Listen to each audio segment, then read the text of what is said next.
எல்லோருக்கும் வணக்கம். லாஸ்ட் வீடியோவில் நாம் சனி சிக்னாப்பூர் டெம்பிளை பற்றி பார்த்தோம்.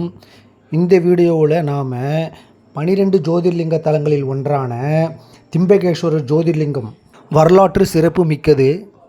வாங்க பார்க்கலாம். பார்க்கிங்கில் வண்டியை நிறுத்திட்டு டிரைவர் இப்படி நேராக போங்க, கோயில் வரும்னு சொன்னார். அவர் சொன்னபடி நடக்க ஆரம்பித்தோம். எதிரில் நமக்கு கோயில் கோபுரம் தெரிஞ்சது. 2 பக்கமும் கடைங்களை நம்ம பார்த்துக்கிட்டே போனோம். ஆனால் கூட்டம் குறைவாக இருக்குன்றதை மனசில் நினச்சிக்கிட்டு சரி நல்லா ஃப்ரீயாக சாமி பார்க்கலாம்ட்டு நாங்கள் போனோம். பாருங்கள், மேலே எல்லாம் துணி கட்டியிருந்தாங்க வெயிலுக்காக.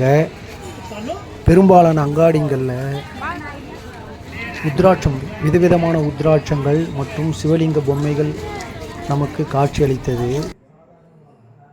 பூஜைக்கு தேவையான பூஜை பொருட்கள் விற்பனை செய்யப்பட்டு கொண்டிருந்தது. கடைங்களை பார்த்துக்கிட்டே வந்ததால் எவ்வளவு தூரம் நடந்து வந்தோன்னே தெரியல. இன்னும் நமக்கு கோயில் வாசலை நம்ம போய் சேரலை.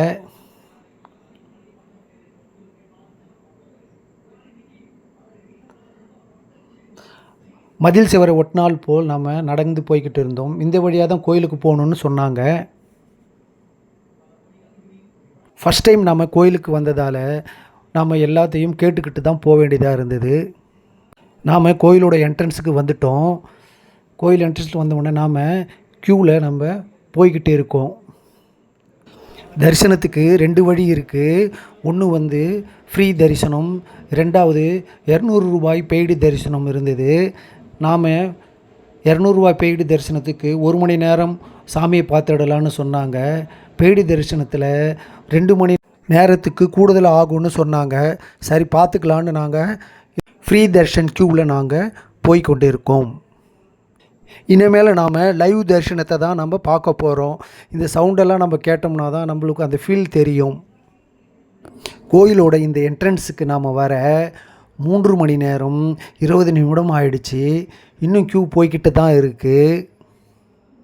நாம் கூட வந்தவங்க எல்லாம் பெய்டு தரிசனத்துலேயே போயிருக்கலாமே, இவ்வளோ நேரம் ஆயிடுச்சேன்னு ஃபீல் பண்ணிக்கிட்டே வந்துக்கிட்டு இருந்தாங்க.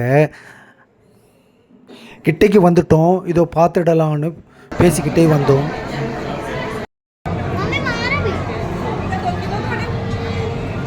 ஃப்ரீ தரிசனம் மற்றும் பெய்டு தரிசனம் எல்லாம் இந்த க்யூவில் ஒன்றா தான் நம்ம போக வேண்டியதாக இருக்குது. நாம் சுவாமியை கண்ணாடி ஸ்க்ரீன் வழியாக தான் பார்க்க முடியுது. நேரடியாக நாம் பார்த்து தரிசனம் செய்ய முடியல. ரொம்ப கிட்ட வந்துட்டோம். சாமி நமக்கு எதிர்க்க தெரியுது. க்யூவில் எல்லோரும் போய்கிட்டே இருக்கோம். மூலஸ்தானத்திற்கு பக்கத்தில் இருக்கிற டிவியில் நம்ம பகவானுக்கு நம்ம பூஜை செய்கிறத நம்ம நேரடியாக பார்த்துக்கிட்டு இருக்கோம். இங்குள்ள லிங்கம் பிரம்மா, விஷ்ணு, உருத்திரன் ஆகிய கடவுளின் முகங்களுடன் அமைந்திருப்பது ஒரு தனித்துவமான அம்சமாகும்.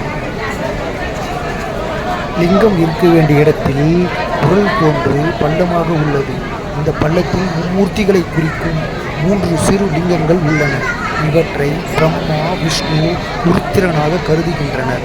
நாள்தோறும் இந்த ஆவுடையார் குடி மேல் ஒரு முகம் கொண்ட வெள்ளி கவசமோ அல்லது 3 முகம் கொண்ட கவசமோ சாத்தப்பட்டு வழிபாடு நடத்தப்படுகிறது. முக்கிய நாட்களில் தங்க கவசம் அணிவிக்கப்படுகிறது. சிவபெருமானின் கிரீடம் ஒவ்வொரு திங்கட்கிழமையும் மாலை 4 to 5 மணி முதல் காட்டப்படுகிறது. ஆரத்தியை நாம் தொட்டு கொண்டுட்டு கோயில் உள்ளார இருக்க அழகை நாம் கண்டுகளித்து கொண்டிருக்கோம். பளிங்கு கல்லில் நாம் ஆமையோட உருவத்தை நம்ம பார்க்க முடிந்தது.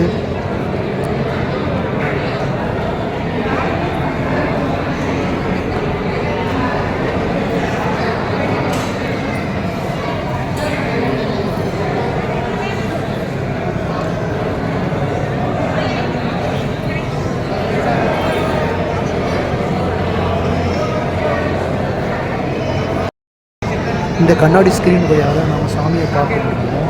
கண்ணாடி ஸ்க்ரீனில் கீழ்ப்புறமாக தான் நமக்கு சாமி தெரிகிறாரு. வேறு எந்த வழியாகவும் நம்ம சாமியை பார்க்க முடியலை.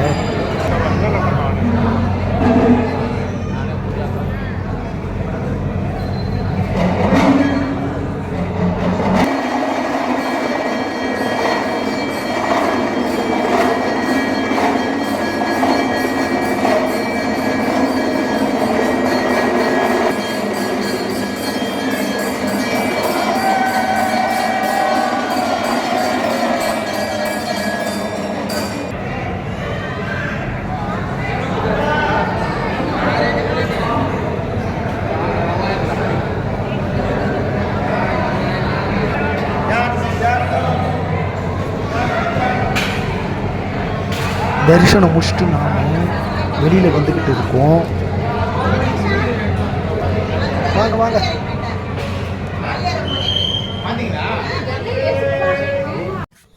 இந்த கோயிலில் உள்ள திருக்குளம் அமிர்தவர்ஷினி என்று அழைக்கப்படுகிறது.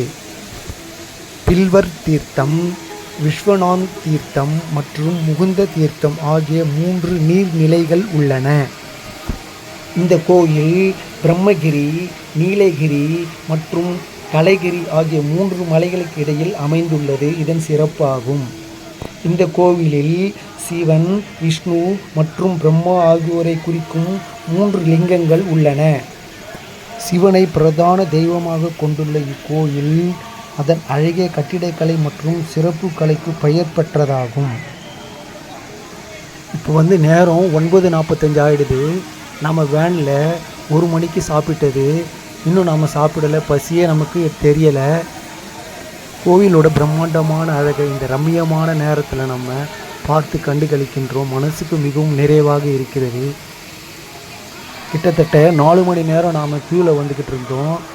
கடைசி பூஜைங்கிறதால சாமி அலங்கரிக்க மேலும் ஒரு அரை மணி நேரம் தாமதமாச்சு. எவ்வளவு தாமதமானாலும் நாம் இந்த காட்சியை அற்புதமான காட்சியை நாம் கண்டு கழித்தது மன நிறைவை கொடுத்தது. நம்ம குழுவில் மொத்தம் 25 பேர் வந்திருந்தோம். அதில் பாதி பேர் வந்துட்டோம். இன்னும் பாதி பேர் அந்த லைனில் கடைசி லைனில் வந்துக்கிட்டு இருக்காங்க. அவங்களும் பார்த்த உடனே நம்ம எல்லாம் மொத்தமாக அசம்பிள் ஆகி நம்ம வெளியில் போயிட்டு டிஃபன் சாப்பிட்டுட்டு வேனுக்கு போக வேண்டிய சூழ்நிலையில் இருக்கிறோம்.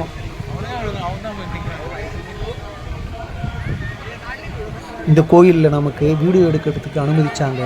எல்லோரும் வீடியோ எடுத்தோம். ஆனால் உள்ளார சாமியை தான் நம்ம கண்ணாடி ஸ்க்ரீன் வழியாக தான் பார்க்க முடிஞ்சது. மற்றபடி எந்த குறையும் நமக்கு தெரியலை.